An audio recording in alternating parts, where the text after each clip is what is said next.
Bezrat Hashem, deux parachutes cette semaine, Behar ou Bechukotai, les deux dernières parachutes de le livre de Vaikra, pour terminer le troisième livre et pouvoir commencer le quatrième juste avant Shavuot. En Israël cette semaine, ils vont lire une seule paracha, c'est Behar, parce qu'ils sont en avant de nous, et là on va lire le 2 pour se rattraper, et Bezrat Hashem, le quatrième livre sera pour le monde en entier, le même livre qu'on va commencer. Parachat Behar, la première paracha. Le grand sujet de la paracha, c'est l'année sabbatique, qu'on appelle Shemitah.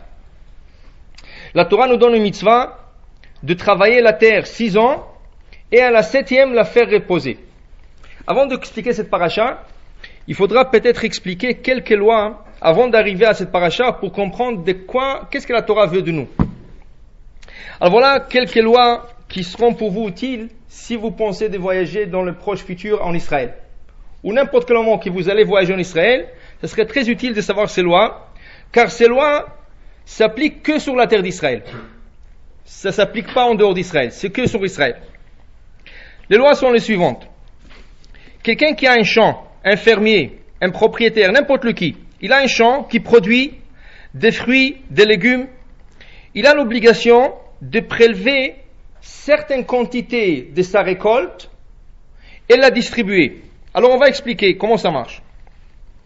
Par exemple, quelqu'un, son terrain a produit, on va dire, 1 tonne de blé, de graines de blé, c'est-à-dire des épis de blé. Maintenant, il a l'obligation de prendre 2% de cette grosse quantité et le donner à un Kohen. Il le donne à un Kohen 2% de sa récolte, de ce qui va être la récolte. Il lui reste 98%, et de cela, il donnera 10% à un Lévi. Si quelqu'un un Lévi le connaît, il lui donnera 10% du 98% qui lui reste. De ce qui lui reste, il donnera 10%. Mais ces 10%, cette fois, c'est pour lui-même. Mais il y a une condition à ce 10%.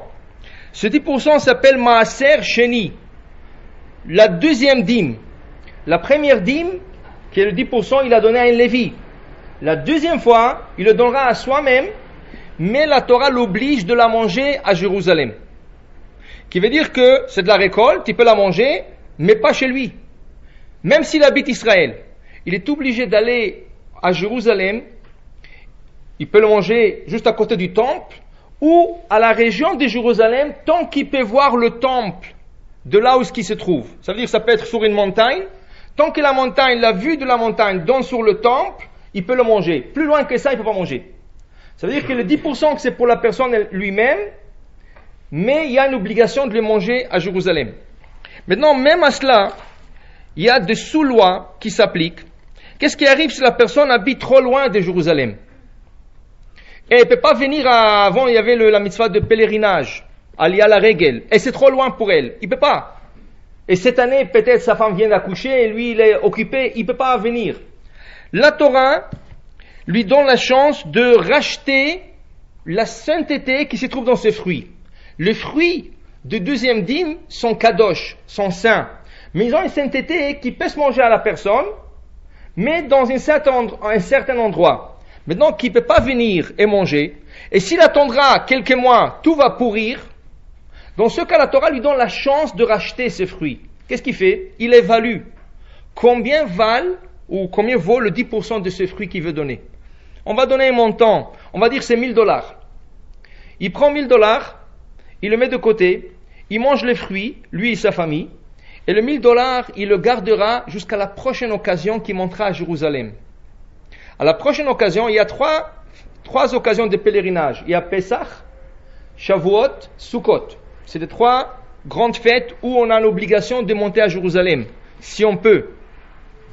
Et là, qu'est-ce qu'il fera cette personne avec le $1000 qu'il a mis de côté?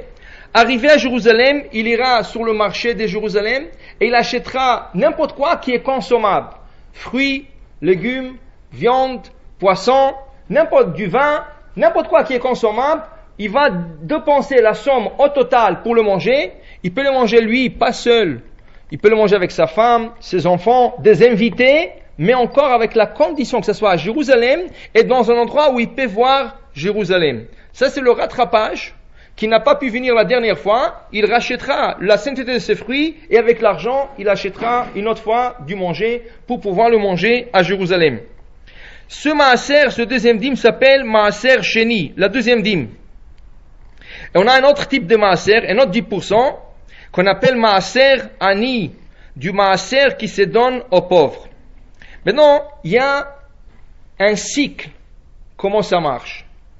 Première année, après l'année sabbatique, première année, année numéro 1, il y a 3 prélèvements. Premier prélèvement, c'est le 2%, Trouma. Trouma se donne au Kohen. Deuxième prélèvement de la même année, c'est le maaser, la dîme qui est 10% de 98 qui lui reste, qui se donne au Lévi. Troisième prélèvement dans la première année, c'est le maaser sheni, la deuxième dîme. Ça, c'est pour la première année. Deuxième année, ce prélèvement-là se répète sur eux-mêmes, qui veut dire Trouma, 2%, maaser au Lévi, 10%, et de ce qui reste, maaser sheni, pour la personne elle-même, pour manger à Jérusalem. Deuxième année. Troisième année, on remplace le troisième prélèvement, qui veut dire, troisième année, il donnera Trouma, 2% au Kohen, 10% de ce qui reste au Lévi, mais le troisième maaser, la troisième dîme, ce n'est plus pour lui, c'est pour le pauvre. Ça, c'est la troisième année. Quatrième année, on revient en premier cycle. Trouma, Kohen, Lévi, pour soi-même, maaser sheni. Cinquième année, Trouma, au Kohen, Lévi et maaser sheni, pour lui. Sixième année, on remplace le maaser sheni par maaser ani. Alors on donnera au Kohen, au Lévi et aux pauvres. Septième année, sabbatique. Personne. Dans septième année, il n'y a aucun prélèvement. Tout le monde sont égales. Tout le monde peut venir dans le champ, manger, profiter tant qu'ils veulent. Il n'y a pas 10%, 2%. La personne peut prendre autant de pourcentage qu'elle veut. Le propriétaire, lui aussi. Ça, on va expliquer un peu plus tard. Mais d'abord, le concept. Maintenant, Bezrat Hashem, si vous arrive d'aller dans le proche futur à Jérusalem ou en Israël, sachez que comme il y a des magasins, il y a des boucheries qui sont obligés d'avoir une théouda, alors les fruiteries aussi ils sont obligés d'avoir une théouda, un certificat de cacheroute.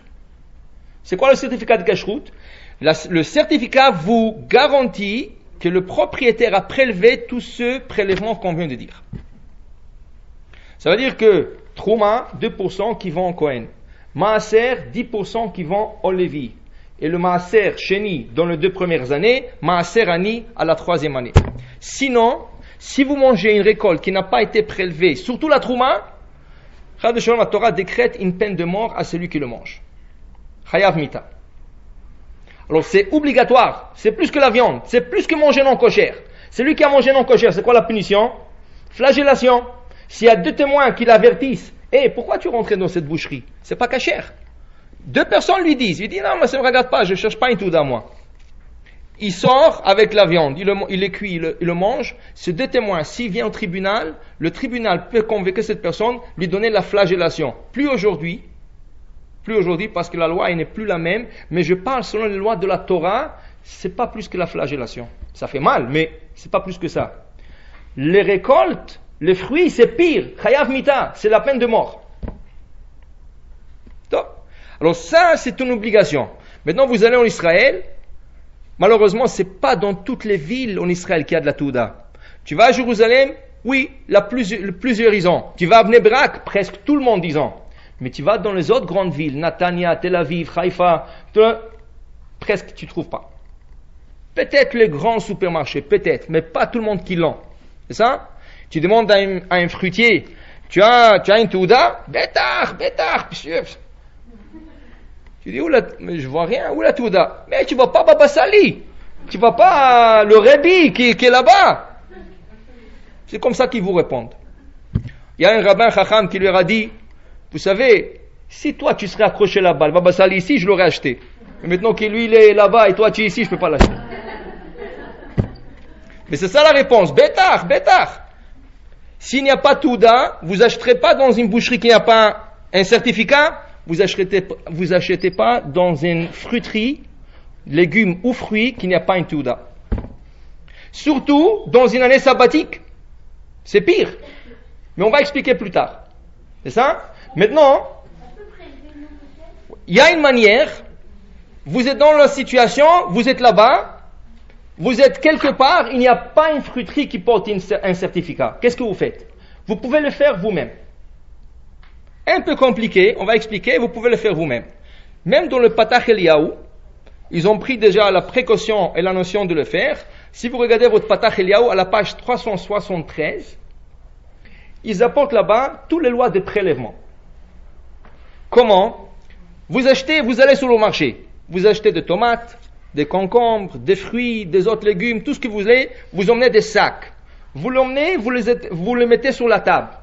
Vous les mettez sur la table tout ensemble. Ça veut dire dans le sac, tout sur la table. Il y a un texte, dans le Patach Eliyahu, c'est un texte courant, qui est tout le Sidurim Milan. Il y a un texte qui vous dit, voilà, je prélève tout ça. Mais, avant de le faire, vous êtes obligé à avoir une grande pièce du pays. En Israël, c'est du shekel. Ça, cette loi, encore, ne s'applique pas au Canada. Ni aux États-Unis, ni en Chine, ni en Australie, ni aucune part dans le monde. Ça s'applique qu'en Israël. Alors vous prendrez la plus grande pièce qui se trouve en Israël. Je crois, je sais pas, mais je crois en Israël c'est le 10 shekel, le plus grand aujourd'hui. Vous avez une pièce de 10 shekel, vous la prenez et vous dites comme ça. Dans le texte, vous allez lire le texte va vous guider, le texte vous guide. Qu'est-ce qui se passe exactement? Vous dites que ces fruits-là, ils sont sacrés. Maintenant, vous voulez acheter cette sainteté qui est imprégnée sur les fruits, c'est quelque chose de spirituel. On ne peut pas l'acheter. Alors on dit comme ça, c'est symbolique, mais avec beaucoup de ça veut dire du poids que cette halakha porte en elle. Vous dites que je rachète toute la sainteté de ces fruits sur 1 sou, sur la valeur d'1 sou, dans ma pièce. Je dis shekel. Alors j'achète toute la sainteté de ce fruit sur 1 sou dans ma pièce. Et là vous suivez le texte, et ça dit au nord, au sud, à l'ouest, à l'est, et tout est prélevé. Vous l'achetez, ça veut dire vous le faites, vous lisez le texte. Après vous prenez par exemple de tout le tomate, vous prenez une petite tomate, vous le coupez un petit morceau. Vous prenez, je sais pas, des pommes que vous avez achetées, vous prenez une pomme, vous enlevez un petit morceau, de chaque espèce vous prélevez un petit morceau, vous le mettez dans un sac, vous le jetez à la poubelle, et là vous pouvez tout consommer. Qu'est-ce qui arrive maintenant? Vous avez une pièce qui n'est pas utilisable. Parce que la pièce en elle, il y a la kedusha, il y a la sainteté. Mais cette pièce, c'est pas pour une fois. Je rachetais la sainteté de ces fruits et des légumes sur 1 sou. Ça veut dire qu'il me reste encore minimum 999 fois encore de le faire. Et là j'achète et je fais.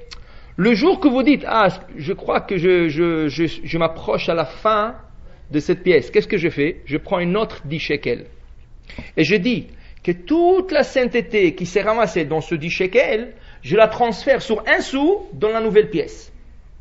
La première pièce devient profane, et la deuxième, elle devient maaser, ça veut dire acheter de maaser, et je le garde de côté. C'est une pièce qu'on ne peut pas dépenser, il faut toujours la garder, il faut mettre un petit sticker maaser ou trouma pour pouvoir l'utiliser. Une fois que j'ai terminé avec cette pièce, j'enlève le sticker, j'utilise la pièce et je garde la nouvelle pièce. Ça c'est dans le cas que vous avez acheté dans une fruiterie où il n'y a pas la teuda. Alors vous le faites vous-même. Même si vous n'avez pas un Patach Eliyahu en Israël, vous aurez n'importe quel sidour, ils ont tous le sidurim, ils ont ces lois de prélèvement. Et c'est très important. Surtout, même si vous ne pensez pas aller en Israël, maintenant c'est l'été, vous allez voir à Costco, vous allez voir d'un grand marché des fruits et légumes, ils vont commencer à faire des importations des fruits et légumes de partout dans le monde.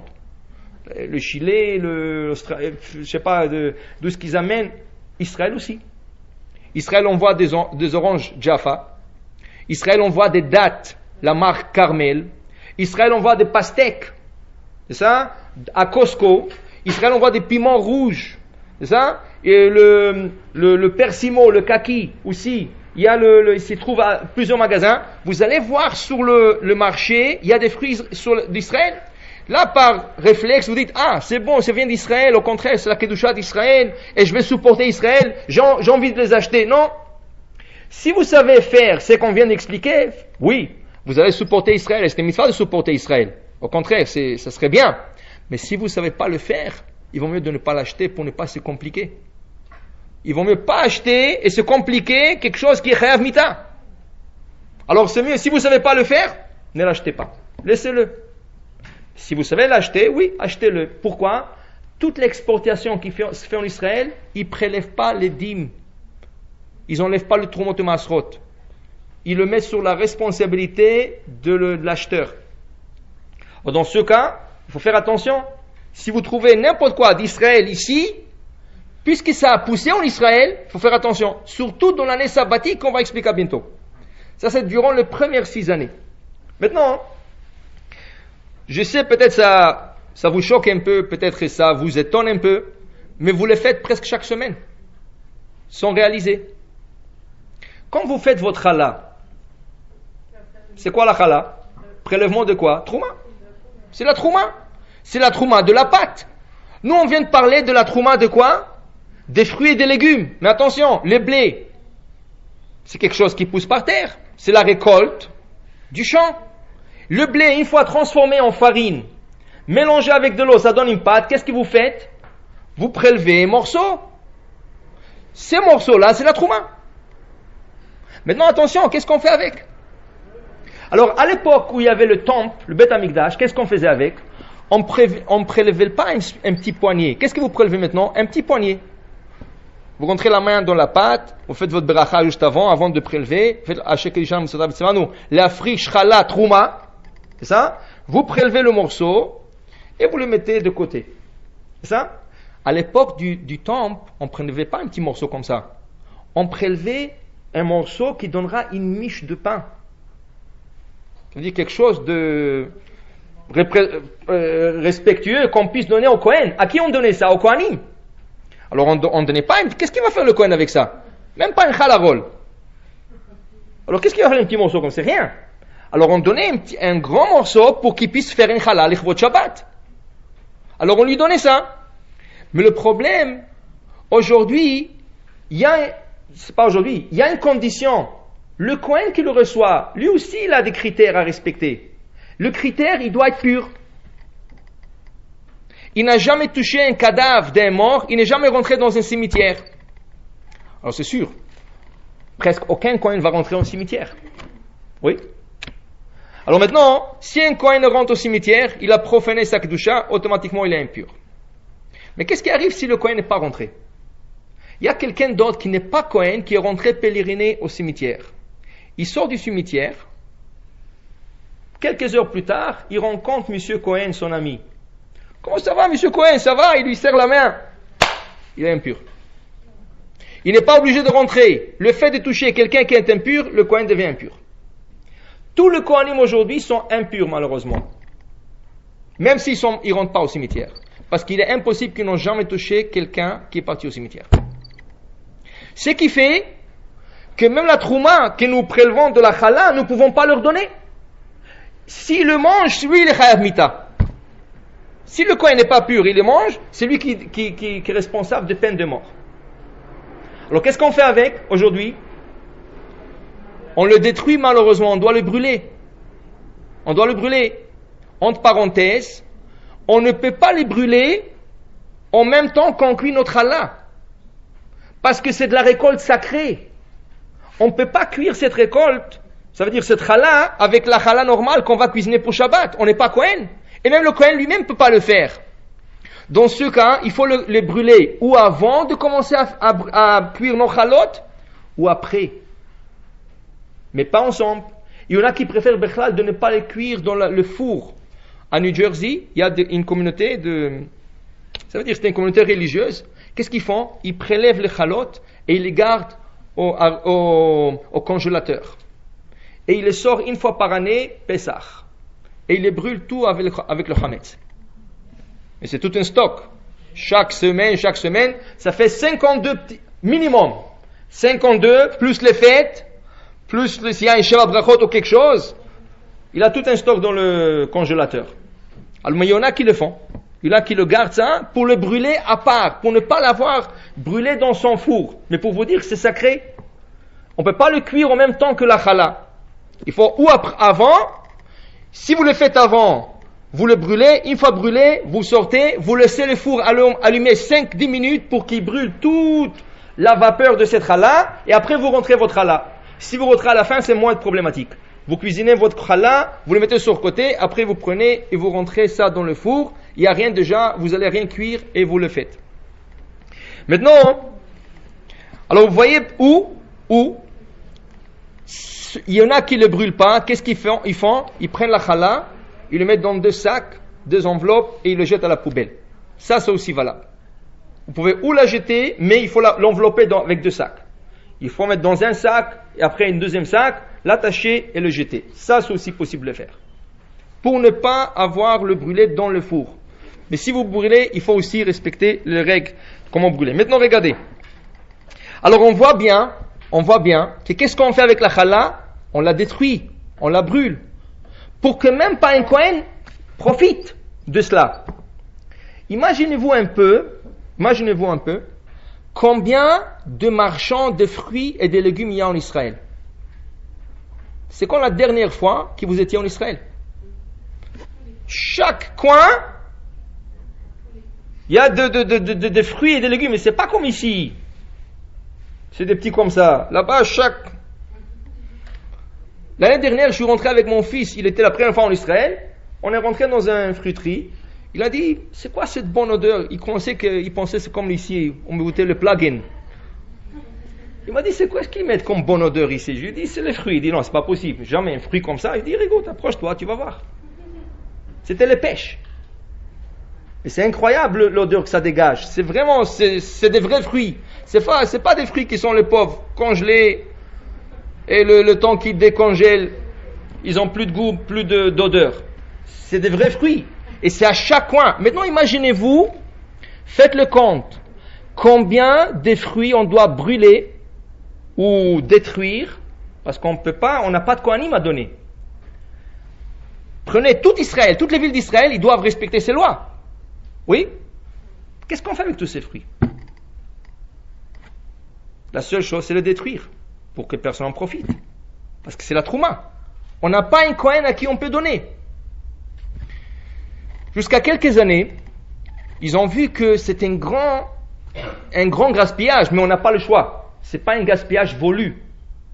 C'est un gaspillage que la halakha exige. On n'a pas le choix. Mais c'était des tonnes et des tonnes de fruits et des légumes. Jusqu'à qu'il est venu un rabbin extraordinaire. Moi, j'ai lu cette invention dans le contraste. Quelqu'un m'a prêté une fois un contraste, j'étais comme ça, j'ai vu un article, ça m'a attiré et j'ai vu, c'était quelque chose de génial. Un rabbin, il a dit, pourquoi détruire? On peut le faire légalement sans le détruire. Comment? Quand il y avait la challah qu'on donnait au Kohen, ou les fruits ou les légumes, est-ce que c'est que le Kohen qui le mangeait? Non, il y a sa femme. Même si elle n'est pas Kohen, automatiquement, quand elle est mariée à un Kohen, elle a le droit de profiter. Il y a ses enfants qui sont Kohen automatiques. Il y a aussi les animaux du Kohen. Si un Kohen il a un animal, il a le droit de la nourrir avec la récolte qui s'appelle la trouma. Alors il y a quelqu'un qui a une idée extraordinaire. C'est venu, ça doit être que Hachem qui lui a envoyé cet éclaircissage. Regardez qu'est-ce qu'il a pensé. Si vous allez jamais à Jérusalem, cherchez ce qu'on appelle en hébreu Gan Achayot Atanachi, le zoo tanachique. Ils ont un zoo qu'on appelle le zoo tanachique.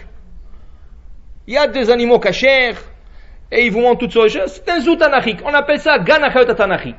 C'est ça. Et ça, des enfants, quand c'est la mi-fête, ils aiment aller promener là-bas. C'est à Jérusalem, c'est pas loin, vous pouvez le voir.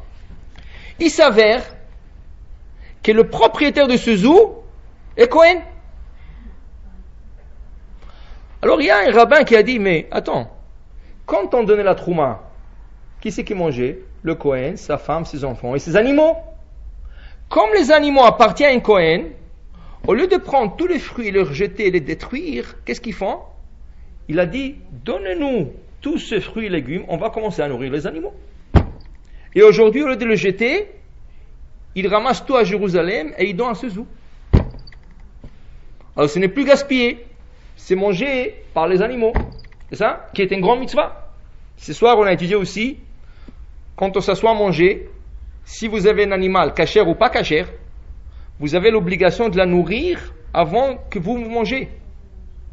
Ça veut dire, si vous avez des poissons dans un aquarium, vous avez travaillé toute la journée, vous avez déjà la langue d'or avec la salive qui coule, et vous voulez venir manger, stop, tu ne peux pas manger. D'abord, donne au poisson à manger. Je donnerai du gazon dans ton champ à l'animal, et ensuite tu mangeras toi. D'abord, tu dois nourrir ton animal. Tu as un oiseau, tu ne peux pas t'asseoir manger. Tu nourris ton oiseau. C'est-à-dire, tu te lèves le matin, tu vas prendre ton petit déjeuner. Non, d'abord nourris ton animal. Que ce soit caché, que ce soit non caché. C'est pour ça que chez les religieux, on ne préfère pas avoir des animaux. Chaque fois que tu t'assois, tu manges, tu as le bout, tu vas étouffer. Non, tu es obligé d'arrêter. Tu es obligé d'arrêter. Parce que c'est une mitzvah comme tous les autres mitzvot. Alors pourquoi ce problème? Ni poisson, ni oiseau, ni chien, ni chat, ni rien. Tu t'assois à manger, tu te manges tranquillement. Alors voilà, c'est une grande mitzvah. Alors ils ont dit, au lieu de jeter, au moins on va nourrir les animaux. Donc,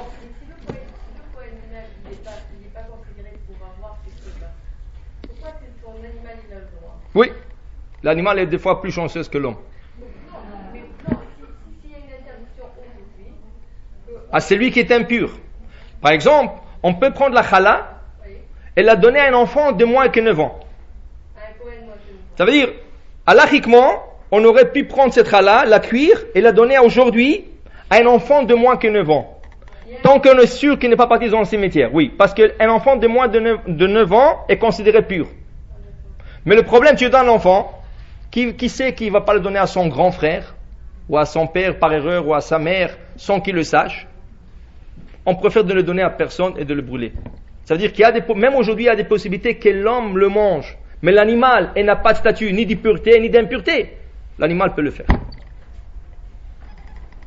Donc, alors ça, c'est entre parenthèses tout ça pour vous dire que c'est très important que si vous allez en Israël ou si vous l'achetez en dehors d'Israël, les fruits et les légumes, c'est autant que la viande et plus. Il faut avoir absolument une teuda, il faut que ce soit prélevé, et si vous ne voyez pas la teuda, n'achetez pas. Maintenant, on arrive à la 7e année. La Torah nous dit, vous allez travailler la terre 6 ans, ou bashana shevi'it, et la 7e année, Shabbaton yela haaretz, c'est un Shabbat pour la terre. Nous avons un Shabbat une fois par semaine. La terre, elle a son Shabbat une fois par 7 ans. Ça veut dire que on travaille la terre 6 ans, 7e année, c'est un repos. C'est un repos. Pourquoi? Hachem a décrété comme ça. Cette mitzvah s'applique qu'en Israël. Cette mitzvah ne s'applique pas en dehors d'Israël. Au point que le Khatam Sofer, il explique, c'est même interdit de faire reposer la terre en dehors d'Israël. Comme il est interdit pour un non-juif d'observer le Shabbat. Quelqu'un qui est non-juif, il n'a pas le droit d'observer le Shabbat à 100%. Il est obligé de faire quelque chose pour le profaner. Le Shabbat a été donné que pour les juifs. Dit le Khatam Sofer, alors si on appelle la 7e année Shabbat à la terre d'Israël, pas en dehors d'Israël, interdit en dehors d'Israël.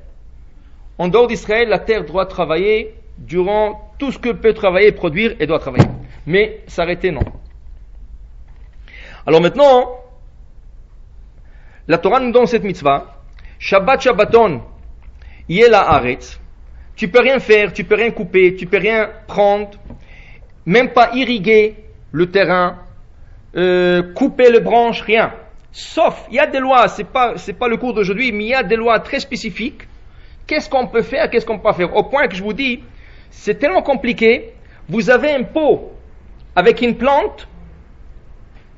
La 7e année, il faut faire attention de ne pas la déplacer au soleil. c'est comme l'irriguer. Et irriguer, c'est interdit. Parce que la plante, elle se nourrit du soleil. Il y a beaucoup de plantes qui se nourrissent du soleil. Si tu la déplaces au soleil, elle profite, c'est comme si tu l'avais irriguée et c'est interdit. Il y a quelques années, comme cette mitzvah s'applique qu'en Israël, il y a quelques années, il y en a qui voulaient faire profiter les fermiers. Vous savez, c'était pas évident. Jusqu'à quelques années, c'est pas tous les fermiers qui avaient cette émouna que la 7e année on fait rien.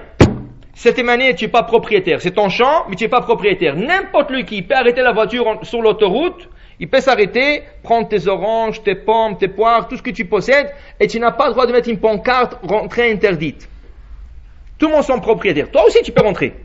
Mais comme tout le monde. Ça prend beaucoup de force et beaucoup de moyens, comme on va expliquer. Alors, il y avait un vaad, une institution, qui voulait parler à tous ces fermiers qui normalement n'étaient pas religieux. C'était des gens non religieux. Comment on va convaincre des gens qui ne sont pas religieux en leur disant, vous savez, la Torah nous dit la 7e année, il faut reposer la terre et la Torah promet. La Torah promet, la terre va produire la 6e année, tout ce qu'il faut pour la 7e et la 8e. Mais quand tu parles à quelqu'un qui n'est pas dans la Torah, il va dire, oui, garde cette histoire pour toi, c'est bon, continue à croire. Et une personne normale ne fait pas ça. Oui, c'est pas normal. Sur la normale, comment tu vas croire que la 6e année, la terre va produire pour la 6e, la 7e et la 8e, parce que la 8e, c'est rien que là que tu commences à travailler. Alors regardez qu'est-ce qu'ils ont fait, le Vaad à Shemitah. Il y avait une institution de Shemitah qui s'est ramassée. Ils ont décidé de venir chez un fermier. Il dit, c'est quoi la largeur de ton terrain? C'est quoi la largeur de ton terrain? Je sais pas. Il a, on va dire, 50 dunams qu'ils appellent, 50 acres. C'est ça? Et ils disent, écoute, tu sais quoi? On va te faire profiter. Comment ils le font profiter? Ils ont vendu, il y a quelques années, ils le vendent chaque année aussi, dans l'année sabbatique. Ils vendent à tout le monde, hors d'Israël, 2 pieds carrés, 2 mètres sur 2 mètres, c'est ça? Pour $18. De 50 acres, ils divisent le champ en 2 pieds carrés, 2 mètres sur 2 mètres, et ils trouvent des sponsors à $18. Maintenant, qu'est-ce qui arrive? Tout l'argent, ils le donnent aux propriétaires pour qu'ils puissent souvenir l'année de Shemitah. D'autre part, ceux qui sont en dehors d'Israël, ils profitent. Parce que ceux qui sont en dehors d'Israël, ils n'auront jamais cette mitzvah. Et c'est une mitzvah qui fait partie, ce sont des mitzvot. Comment moi je peux avoir le mérite d'observer l'année sabbatique en Israël? J'ai pas un terrain. Alors qu'est-ce qui arrive? Vous achetez un morceau de terrain, 2 pieds carrés à $18, c'est à vous. Pour 1 an. Vous l'achetez, c'est un contrat qui vous dit, durant 1 an, le terrain va... Qu'est-ce qui arrive maintenant? C'est quoi la mitzvah? De reposer la terre. Vous irriguez pas, vous labourez pas, vous semez pas, vous faites la mitzvah à 100%. L'argent va au propriétaire pour le faire profiter, et d'autre part, le juif de diaspora ont la mitzvah de faire cette mitzvah. Avant ça, qu'est-ce qu'on faisait? Avant ça, il y avait un grand débat. Parce que le grand rabbin d'Israël, Ravadia Yosef, il disait qu'il fallait vendre tout le terrain des fermiers israéliens à des non-juifs. À qui? À des arabes. Maintenant, il a dit, puisqu'il s'est vendu à un arabe durant 1 an, l'arabe a le droit de continuer à travailler, labourer, semer, irriguer, récolter, tout faire sur le terrain, parce que ça n'appartient plus à un juif. Mais les rabbins ashkénazes se sont opposés. Il dit, ça s'appelle détourner la loi. Comment tu le vends à un arabe? Ça veut dire que tu as détourné la loi et tu continues à travailler la terre. Or que la Torah, qu'est-ce qu'elle veut? Shabbat, Shabbaton. Que la terre se repose. Mais là, tu fais travailler la terre encore. Ils sont opposés. L'argument de retour était quoi? De Ravadia Yosef. Mais attends. Aujourd'hui, cette mitzvah est d'ordre toraïque ou rabbinique? D'ordre rabbinique. Cette mitzvah, elle est d'ordre toraïque que quand il y a le Beth Amikdash, le temple. Qu'est-ce qu'il existe cette mitzvah? Regardez. La Torah nous dit, vous allez faire chaque 7 ans une année sabbatique, et vous allez répéter ces cycles 7 fois. 7 ans, année sabbatique. 7 ans encore, année sabbatique. 7 fois comme ça, c'est combien? Ça fait 49 ans. Ou Bishnat HaChamishim Shana, et à la 50e année, vous allez sonner le shofar, jour de Kippour. On appelle ça l'année des jubilés. On sonne le shofar dans le grand tribunal de Jérusalem. Et on annonce l'année de jubilé, l'année Shnat HaYovel, Hamishim Shana, 50 ans. Mais quand il y a le Beth Amikdash, quand le temple existe, quand il n'y avait pas le temple, cette mitzvah, elle est d'ordre rabbinique, parce qu'on ne peut plus sonner le shofar. Elle est d'ordre rabbinique. Alors Rabbi Yosef dit la chose suivante. Attendez. On a une mitzvah dans l'année qu'on détourne un peu la loi. Il y a une mitzvah où tu détournes un peu la loi. On vient de la passer pas longtemps. Pessah. À Pessah, il est interdit de consommer le chametz. Pas seulement de consommer le chametz, de posséder le chametz, il est interdit. Qu'est-ce qu'on fait, ou qu'est-ce que vous faites, ou qu'est-ce qu'on n'importe qui fait quand il y a un peu de chametz qui lui reste, et c'est une grande, par exemple, une béquerie. Qu'est-ce qu'ils font avec tout le chametz qu'ils ont? Ils le vendent. Chametz, c'est une interdiction rabbinique ou toraïque? Toraïque, c'est de la Torah. Celui qui consomme chametz, c'est chayav karet, c'est un entranchement de l'arbre de la vie. C'est une interdiction toraïque. Et quand même, les gens se permettent à le vendre. Et c'est acceptable. Il y a certains rabbins ils disent c'est bon. Bon, certaines opinions.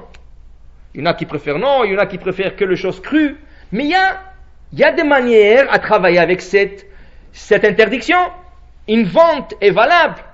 Alors le Rav Yosef dit, attendez, si c'est valable pour le chametz qui est d'ordre toraïque, et tu as le droit de le vendre à un non-juif, alors la shmita qui est d'ordre rabbinique, ce ne serait pas permis de le vendre? Bien sûr que oui. Alors pour lui, il est permis de vendre durant l'année shmita le terrain à un non-juif pour qu'il les cultive et continue à travailler durant l'année. C'est à lui, il peut vendre même la récolte tant qu'il veut. L'année d'après, tu le reprends. La vente est légale.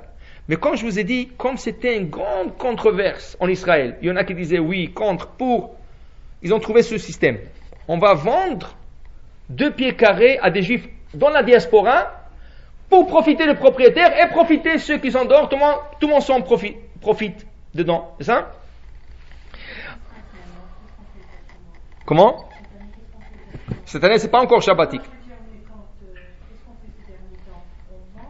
Il y en a qui vendent, ça, et il y en a qui, l'année dernière, ça veut dire la Shemitah dernière, il y a 6 ans, le rabbin, on dit, attendez, la Shemitah s'applique où? En Israël. Mais tout Israël? Non. La Shemitah s'applique sur la carte biblique. Pas la carte topographique qu'il y a aujourd'hui. Ça veut dire qu'Israël aujourd'hui, Baruch Hashem, c'est grand. En Israël, ils ont fait la guerre, ils ont pris le Golan, ils ont pris... Mais par exemple, Rav Yosef, chaque année il répète ça. Il dit, il y a beaucoup qui viennent de Chutz Laaretz, de Montréal, États-Unis, et ils vont avoir des belles vacances en Israël à Pessah, avec toute la famille, c'est beau. Tu veux profiter d'Israël, du soleil, la plage. Où est le premier endroit qui vient en tête? Et c'est quoi le plus grande publicité en Israël d'aller? Eilat. Eilat. C'est beau, c'est pas cher, c'est cachère, c'est tout ce que vous voulez. Le problème, Eilat ne fait pas partie d'Israël. Tu aurais fait mieux de rester en Canada. Tu n'as rien fait, tu as gaspillé des billets d'avion. Bon, tu voulais avoir une petite vacance, c'est bon, mais pas en Israël. Tu voulais profiter d'Israël, pas en Eilat. Parce que sur la carte biblique, Eilat ne fait pas partie d'Israël. Elle fait partie de la région d'Israël, oui. C'est à nous. Mais en vérité, Eilat appartient à l'Égypte. Elle est au sud. Ça? Non, c'est sûr que non. Grande question sur Gaza. C'est ça? Il y en a qui disent qu'il appartient à Israël. Machloket. C'est pas rien que pour la Shemitah. Alors il y a des rabbins qui ont dit, attendez, il y a des parties en Israël que sur la loi, dans la loi d'Halacha, ça veut dire dans les applications des mitzvot, c'est pas Israël. Pourquoi pas cultiver ces endroits? Et là, il fait chaud, mais c'est bon. pour tout ce qui a besoin de la chaleur. Les citrus, ils ont besoin de la chaleur. Les étrogues ont besoin de la chaleur. Il y a des fruits et des légumes. Alors, qu'est-ce qu'ils ont dit? On va cultiver Elat. Alors, ils vont commencer à acheter des terrains et planter dans ces régions. Ça va pousser en Israël. Il n'y a pas de mitzvah de le faire reposer. Et là, on peut acheter. Et le propriétaire n'a aucun péché. Alors, il y a des manières de faire. Alors maintenant, c'est pas rien qu'Elat, il y a des autres endroits qui sont, ça veut dire qu'ils sont pas exactement dans la carte. Si vous voulez voir, par exemple, si vous avez le temps un peu Shabbat, regardez, pas tout le Chumash, dans certains Chumash, à la fin du Chumash, vous avez la carte biblique. Parce que dans le livre de Devarim, le 5e livre, là-bas, la Torah décrit toutes les frontières d'Israël que la Torah nous a données. Maintenant, quand ils nous ont fait la guerre, on n'avait pas le choix que de se défendre et on a pris un morceau de terrain par la loi civile ou par la loi de l'ONU, ça nous appartient. Ça fait partie d'Israël. Mais pas pour les applications du mitzvot. Alors si vous voulez voir, par exemple, le chumash bleu, Har Scroll, il y a des autres chumashim. C'est pas rien que ce chumash. Plusieurs chumashim, à la fin du 5e livre, qui est Bamidbar, vous allez trouver une carte, la carte biblique, et vous allez voir Elat, tout à fait en bas, elle ne fait pas partie. Alors si vous planifiez des vacances, pas d'été et de Pessah, et vous voulez être en Israël, et là c'est le dernier choix. Peut-être pour la mi-fête, vous pouvez aller visiter, mais pour la fête, quelqu'un m'a raconté, il a fait ça cette année, il m'a raconté, le premier soir de Seder, il m'a dit qu'il n'y avait même pas, dans la salle à manger, il n'y avait même pas mettre une épine. Rien. Tu ne pouvais même pas mettre rien, même pas un stylo, par terre. Rien. C'était craqué, il m'a dit. Deuxième soir arrive, lui il était bien habillé, sa femme, ils arrivent, personne. Il y avait une famille de 30 personnes à table, avec une table, et lui et sa femme, et ses 2 enfants. Il pensait que les gens vont venir. Il m'a dit, il a fait le seder tout seul. Il n'y avait personne. C'est ça? Alors, Elat, c'est pas le choix d'aller à Pessah. Mais de toute façon, pour ces lois-là, pour vous dire que il y a des endroits où cette loi, même en Israël, ne s'applique pas. Alors, qu'est-ce que la Torah veut? La Torah veut qu'on fait reposer la terre. Maintenant, regardez. On va prendre un petit midrash. Peut-être vous l'avez écouté, peut-être pas. Peut-être le contexte est familier. L'histoire, c'est l'histoire de Korach. On va lire dans quelques semaines l'histoire Korach. Korach, c'est le cousin de Moshe Rabbeinu. Et Korach veut dénommer Moshe Rabbeinu et prendre sa place. Ou plutôt la place d'Aaron, à Cohen, le grand prêtre. Dit le Midrash, Korach, la Torah le dit plutôt, Korach est arrivé de convaincre tout le peuple d'Israël à son côté. Tout le peuple d'Israël à son côté. Au point que la Torah dit que le lendemain, quand ils étaient avec Korach, Akadosh Baruch Hu donne ordre à Moshe et à Aaron et à leur famille exclusivement de se séparer de tout le peuple, car tout le monde va être englouti. Tout le monde va mourir. Moshe y prie pour que ce décret n'arrive pas. Il a réussi d'épargner tout le peuple d'Israël. 300 personnes sont mortes.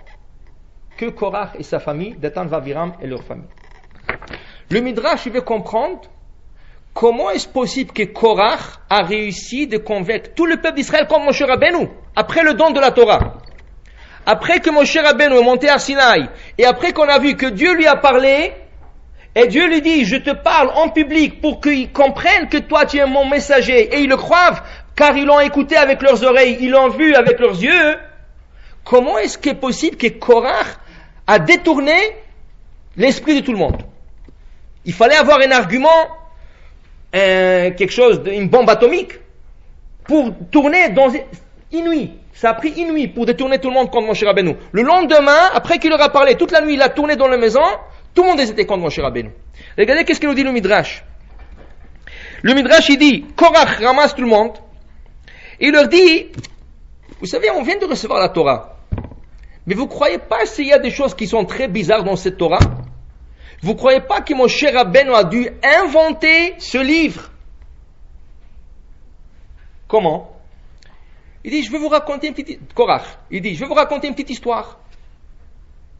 Il dit, il y avait une veuve avec ses 2 filles, 2 jeunes filles qu'elle doit marier. Le mari, malheureusement, est décédé. La femme est là, seule. Elle a un petit morceau de terrain que son mari lui a laissé. Un jour, elle vient pour préparer ce terrain pour semer. Vient Aaron et Moshe. Madame, fais attention que quand tu vas labourer le champ, il ne faut pas le labourer avec le taureau et l'âne attachés ensemble. Ça s'appelle Kil'ain. Alors fais attention. Il ne faut pas le faire. Donc, la pauvre, elle, comme elle est veuve, elle n'avait ni taureau, ni âne. Mais quand elle est partie demander au voisin, elle dit, tu sais quoi, je te prête mon taureau. L'autre dit, tu sais quoi, je te prête mon âne. Parce qu'il faut au minimum 2 animaux. Et là, Moshe Rabbeinu dit ça, il dit, comment je vais faire? Donc, je vais faire rien qu'avec le taureau, rien que ça va être difficile, je vais le faire. Une fois que le champ est labouré, la madame, elle vient pour semer. Elle veut planter. Vient Moshe Aaron encore, madame, fais attention. Tu sais que tu ne peux pas planter n'importe quoi ensemble. Il faut séparer les grains. Il faut mettre le grain de blé seul, le grain d'orge seul, les autres grains seuls. Il faut faire des sillons avec des grains différents, chaque espèce à part. Maintenant, Korach dit, mais cette madame la pauvre, elle est partie demander à tout le monde, donnez-moi un peu ce que vous avez. Quelqu'un lui a donné un sac de grains de blé, l'autre lui a donné un sac de grains d'orge. Elle a tout mélangé déjà. Toute la nuit, elle s'est assise à trier le blé, et à trier l'orge, et à trier toute la pauvre, elle a travaillé, des nuits, elle a travaillé pour séparer tout. Donc elle a dit, bon, kapara, yalla, elle sème, ça. Dès que ça pousse, vient Aaron, seul. Madame, n'oublie pas, moi je reçois 2%. Il faut que tu me donnes 2%. Comment? J'ai à peine? Non, il faut que tu me donnes 2%. Donc, elle lui donne 2%. Dès qu'il termine, vient Moshe Rabbeinu. Qu'est-ce qu'est Moshe Rabbeinu? Lévi. Madame, moi c'est 10%. Donne-moi 10%. Dis comment? 10%. Et après on lui dit, Maaser Sheni, Maaser Ani. Là, elle a vu que c'est pas rentable cette affaire. Il dit comment? Elle a récolté ce qu'elle a récolté. Elle avait un peu d'argent. Elle est partie sur le marché. Elle a acheté un mouton. Ou 2 moutons, elle a acheté. Elle a dit, c'est beaucoup moins compliqué que cette affaire. L'année d'après, le mouton a accouché un premier-né. Vient Aaron et dit, madame, est-ce que tu n'as pas lu qu'est-ce qui est écrit dans la Torah? Le premier-né, à qui il appartient? Au Kohen, c'est un Bechor. Il appartient au Kohen. Donne-moi-le. Il commence, c'est le premier bébé. Oui, justement, ça m'appartient. Il lui prend le bébé. Elle dit, bon, au moins, je vais tondre la laine. Elle commence à tondre la laine. Vient Aaron encore. Il dit, madame, tu n'as pas lu la Torah. Qu'est-ce que la Torah dit? Que quand tu tends la laine, dans la première récolte ou le premier batch, c'est au Kohen. Alors il faut, mais comment? Il y a à peine que, oui, tu me le donnes. Alors elle a dit, oh, ça devient trop compliqué. Tu sais quoi, je vais le gorger, je vais le manger la viande et c'est fini. Elle égorge, vient Aaron encore. Madame, tu sais que chaque fois que tu égorges un animal, la patte droite, la joue et les intestins appartiennent au Kohen, il faut que tu me le donnes. Mais comment? C'est un petit mouton. Oui, mais il faut que tu me le donnes. Bon, tu sais quoi? Toi aussi tu vas pas profiter. Je sacrifie cet animal. Sacrifice? Encore mieux, ça m'appartient en complet. Le Midrash continue. Korach a commencé à leur montrer la beauté de la Torah, que tout appartient ou à Aaron ou à Moshe, ce qui a fait il leur a convaincu que la Torah a été inventée par Moshe Rabbeinu. Que tout lui appartient, tout lui revient à lui ou à son frère. Le lendemain, ils avaient tout le peuple contre eux. Il dit, c'est vrai. Quoi, chaque fois qu'on va semer, il va venir nous dire, séparer les animaux, séparer les graines, et la récolte, 2% à ton frère, et 10% à toi, et après, si c'est un animal, la laine, le morceau de... Il dit, alors, et tous, sans exception, ils étaient contre lui. C'est grâce à la prière de Moshe Rabbeinu qu'ils ont été sauvés. Ça veut dire quoi? Est-ce que c'est quelque chose de loin de nous? Non. Ça, c'est quelque chose qui peut être en pratique. Pour nous, comment? Bon, peut-être la majorité de ces mitzvot ne s'appliquent pas, mais la Shemitah s'applique toujours. La Shemitah s'applique toujours. Et ça, c'est n'importe quoi. C'est quoi la Shemitah? La Torah te dit, tu as un champ, et tu dépends de ce champ. Avant, ils étaient tous fermiers presque. Il n'y avait pas des autres métiers. C'était rare le commerçant. Ils étaient presque tous fermiers.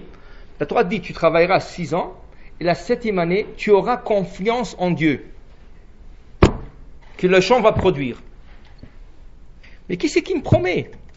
Est-ce qu'il y a une garantie? Non. Tu dois avoir confiance. Tu dois avoir Emouna. Tu dois avoir la Emouna. Alors aujourd'hui, c'est la même chose. Aujourd'hui, tu dois pas, mais c'est pour ton intérêt, tu dois donner maaser de ton gain. Ça veut dire que tu gagnes de l'argent, tu donnes 10%. Maintenant, il y a beaucoup de manières de le faire. Il y en a qui vont te dire, non, mais attends, 10%, mais moi aussi je dois vivre, non? Alors je vais d'abord prendre ce qui me revient à moi, et après je vais donner 10%. Par exemple, j'ai loué une maison, j'ai loué une voiture, j'ai une ligne téléphonique, j'ai de l'électricité, je dois acheter du manger, je dois acheter des habillements, moi, mon mari, ma femme. Qu'est-ce qui reste à la fin? Moi, il reste $10, je vais donner $10 maaser. $1, c'est pas grave. Il y a quelqu'un d'autre qui va venir et dire, non, il faut donner maaser. Moi, je donnerai 10 bruts. C'est que ça donne. C'est un test d'Emouna. Il y en a quelqu'un qui va venir, un Korach, il va vous dire, mais tu es fou. Tu vas commencer à donner maaser et tout. Qu'est-ce qui va rester pour toi? À la fin, tu auras besoin de la tzedaka. Il va te convaincre exactement comme Korach a convaincu tout le monde. Mais regardez, j'ai vu ce matin quelque chose d'extraordinaire. Qu'est-ce que c'est Emouna? Vous savez, il y a 2 choses. J'ai toujours cherché et aujourd'hui je l'ai trouvé. Il y a 2 langages chez nos sages. Vous l'avez sûrement écouté. Il y a Emouna, qui est la croyance. Il y a Bitachon, la confiance. Quelle est la différence entre les deux? On dit Yesh liftoach b'Hashem, il faut avoir confiance en Hachem. D'autre part, on dit Areni ma'amin, je crois en Hachem. C'est quoi la différence entre croyance et confiance?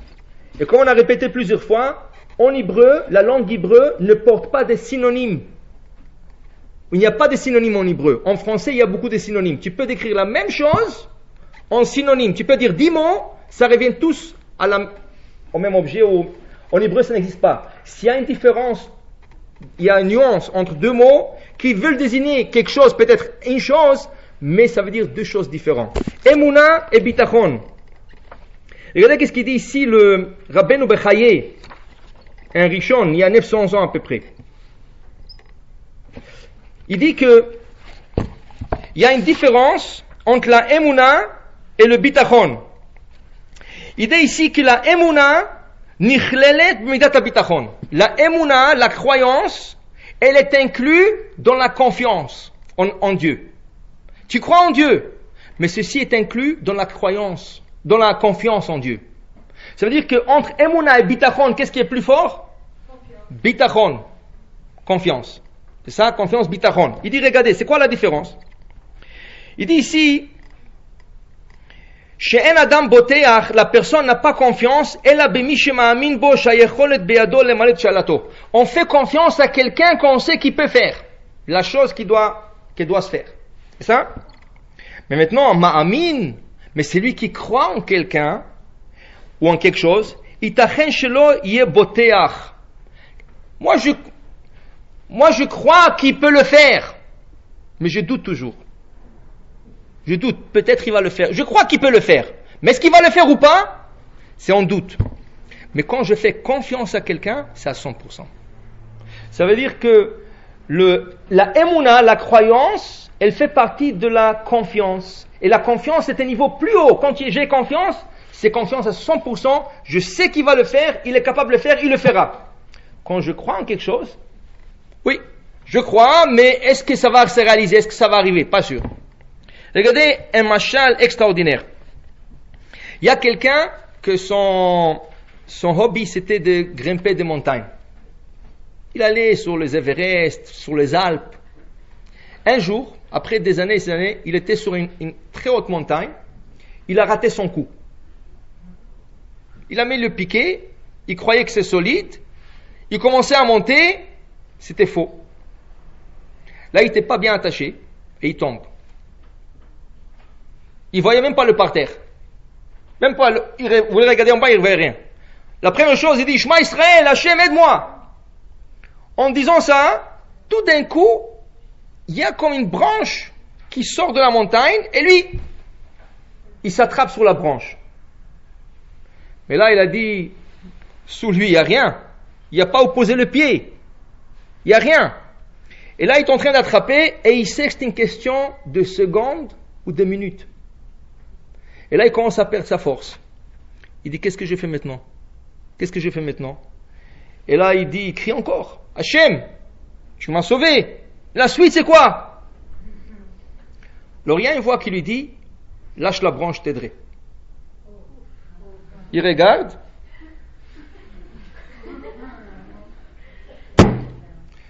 Question pour vous, qu'est-ce que vous auriez fait? Est-ce que vous auriez confiance?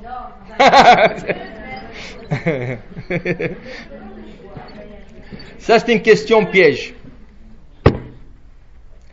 Qu'est-ce que c'est confiance?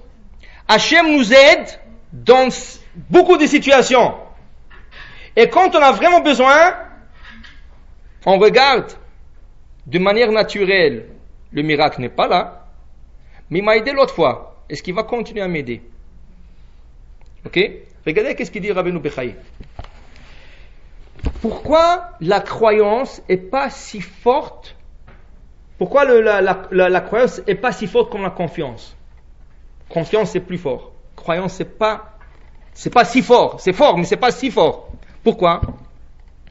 Il dit quand tu m'amines, quand tu crois en quelque chose, tu sais que tout dépend de toi aussi, de tes actions. L'exemple de la Torah, je vous donne un exemple. Yaakov Avinu.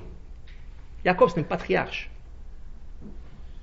Et selon nos sages, c'était le patriarche le plus élevé au niveau spirituel. Bechira Avot, le choisi de tous les patriarches. Il va 22 ans à Haran. Avant d'aller, il est en risque de se faire tuer. Hachem l'a sauvé. Il arrive à Haran, il y a son beau-père qui essaie de le rouler de tous les côtés. Hachem l'a sauvé. Il a marié Rachel et Léa. Il demande à Hachem d'avoir des enfants, il a 11. Il demande à Hachem d'avoir une robe et du pain à manger, il a toute une richesse. Après 22 ans, il revient en Israël. Il a peur. Vaïra Yaakov. Et Yaakov a peur. Il dit Rachid, de quoi tu as peur? Mais tu es un tzaddik, tu es un patriarche. Si toi tu as peur, qu'est-ce que tu laisses à tes enfants? Dit Rachid, il a peur pourquoi? Peut-être il a pu faire une mauvaise action, que toutes les promesses que Dieu lui a fait dans son songe, avec l'échelle, avec les anges, et à Dieu lui promet, je te protégerai là où tu iras dans le monde, je te donnerai à manger, et tu retourneras en bonne santé, avec des femmes, des enfants, chez ton père, et voilà, tout s'accomplit, et Yaakov tremble. Parce qu'il y a son frère qui veut le tuer. Bon, mais avant il voulait te tuer, il t'a sauvé. Ton beau-père voulait te rouler, il t'a sauvé. Qu'est-ce que tu as peur maintenant? De quoi tu as peur? Dit Rashi, il a peur, peut-être qu'il a fait une action, qu'à cause de cette action, tout son mazal va changer. Dit le Rabbeinu Bechaye, ça c'est la croyance. La croyance, je sais, je crois en Hachem. C'est sûr à 100%. Areni ma'amin be'emuna shlema. Je crois avec une émouna complète qu'Hachem existe, qu'Hachem est là, Hachem récompense, Hachem dans tout.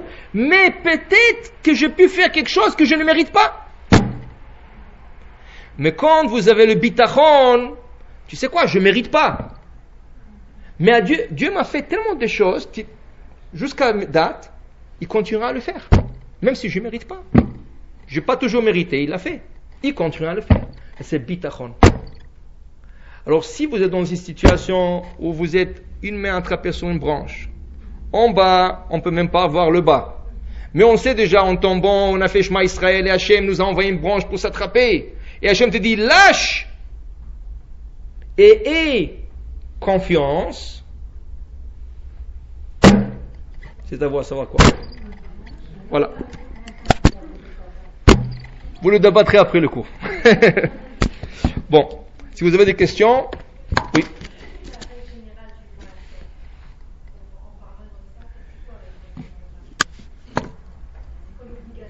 L'obligation, première fois, du brut. Première fois. Ça veut dire que si vous ne l'avez jamais pratiqué, c'est la première fois que vous le faites, vous allez donner du brut. Exemple, 1000 dollars, c'est 100 dollars. À partir de la deuxième fois, normalement, il faut donner de son net, pas de son brut. Net, qu'est-ce que c'est net? Là, ça devient compliqué. Comment je calcule le net? Ok? Si c'est un magasin, c'est facile. Pourquoi? Dans un magasin, tu as vendu une chemise. Oui? Tu l'as vendue à 20 dollars. Exemple. Bon, est-ce que ça c'est le net? C'est le brut. Parce que la chemise à toi, elle t'a coûté, on va dire, 8 à 10 dollars. Oui? Maintenant, je ne rentre pas dans... Rien que déjà là, si je veux m'arrêter là, alors je dois donner minimum, ça veut dire 10% du 10 dollars ou de 12 dollars que j'ai fait. Mais là, il y en a qui permettent, il y a des décisionnaires qui permettent, attends, mais cette chemise, elle est dans un magasin. Et ce magasin, il y a un loyer à payer. Il y a de la lumière. Il y a des employés. Ça? Bon, comme je dis, si vous commencez à faire ça, il ne restera rien du chemise. Vous êtes toujours déficitaire. Mais, il y a des trucs de base. Loyer, vous ne pouvez pas enlever. Ni dans le magasin, ni dans la maison. Parce que vous êtes obligé de louer le local ou la maison. Électricité, oui. Oui, tu as besoin d'électricité. Alors, on va te permettre de l'enlever, mais strict minimum. Qui veut dire, il y en a qui sont frileux. Alors, il fait, on va dire, moins 5 dehors. Lui, il doit avoir le chauffage à 25. Parce qu'il veut que le magasin soit chaud, tout celui qui rentre, il se chauffe. Normal, c'est quoi? 21, 22, oui. Mais non, toi, tu reçois un bill d'électricité, 1000 dollars. Mais en vérité, tu aurais pu payer 500 dollars. Alors, tu ne peux pas dire, ça m'a coûté 1000 dollars pour chauffer le magasin, parce que c'est pas 1000 dollars. Même chose. On te permet, certains enseignants permettent d'enlever du maaser la ligne téléphonique. Mais la base de la ligne téléphonique, c'est quoi? Je sais pas, c'est 20 dollars, 30 dollars. C'est ça? Maintenant, toi, tu veux avoir des appels interurbains. Tu veux avoir l'afficheur. Tu veux avoir l'appel en attente. Tu veux avoir, je sais pas, il y a tellement tu sais plus, c'est ça? Tu peux pas enlever tout ça? Tu dois enlever le strict minimum. Alors, si tu rentres dans tous ces calculs, ça devient compliqué. Mais si quelqu'un veut, il doit aller au strict minimum. Le manger, c'est quoi le manger minimal d'une famille? Du pain, du lait, un peu de boisson, un peu de fruits, de légumes. Maintenant, quelqu'un va au restaurant chaque soir et après il veut non, ça me coûte le restaurant 1000 dollars par mois. Oui, mais est-ce que tu es obligé de le faire? Non. Alors tu parles de ça. C'est mieux de le donner sur le brut, plus ou moins le brut et le strict minimum. Si on fait des calculs, ça doit être des calculs vraiment restreints. Pourquoi? Parce que plus c'est juste, plus que les calculs est juste, plus que la bracha et la promesse est là. Dieu promet, vous donnez 10% juste. Et c'est la dernière Mishnah dans le chapitre 1 de Maxime des Pères. Ne donne jamais le maaser plus ou moins. Le maaser doit être exact. Si tu donnes plus ou moins, il n'y a pas la garantie. La garantie d'Hachem, c'est si c'est exact, je vous donne. Si c'est pas exact, je vous donne aussi, mais pas autant. Ça, il faut bien calculer. Ça, c'est rapide. Il y a beaucoup de... Les impôts, non, regardez, il y a des retours des impôts. S'il n'y a pas de retour, c'est quelque chose d'autre. Alors là, c'est vrai, votre net est moins. Mais si vous avez un retour d'impôt, du retour d'impôt, il faut donner maaser. Oui, parce que c'est du gain. Vous avez gagné. Vous avez un retour. Bon. Alors, si on nous paye 29 dollars, 29 et 60 sous, il faut calculer exactement 10% de ça ou tu peux Oui, exact. Tu peux donner plus, mais pas moins. Ouais, tu peux l'arrondir plus, mais pas moins. Ouais, c'est ça. Alors, C'est-à-dire 29 dollars et 80 sous, c'est pas 29 dollars. ouais, c'est 30 dollars. À moins que vous voulez donner exact, oui. Vous pouvez donner exact, mais toujours si vous voulez... Mais pas moi. Pas moins, exactement. Le maaser, ça se donne annuellement, mensuellement, comment ça se Le maaser, il faut le liquider à la fin de l'année. Ça va par cycle d'un an. Ça veut dire que vous pouvez le donner comme vous voulez. Mais par expérience, comme ça dit le rabbin, si vous allez calculer toute une année, à la fin, ça peut donner 1000, 2000, 3000, 4000, et là, vous voyez, c'est trop, vous n'arrivez pas à donner. On le fait au moment des impôts, par exemple. comme vous voulez, chacun, mais il faut savoir que plus que ça s'accumule, plus difficile que c'est donné. Le maaser, il faut le donner normalement aux études de Torah. Tout ce qui est études de Torah. Kollel, yeshiva, ça, des gens nécessiteux. S'il y a des pauvres, des gens qui n'arrivent pas à terminer le mois.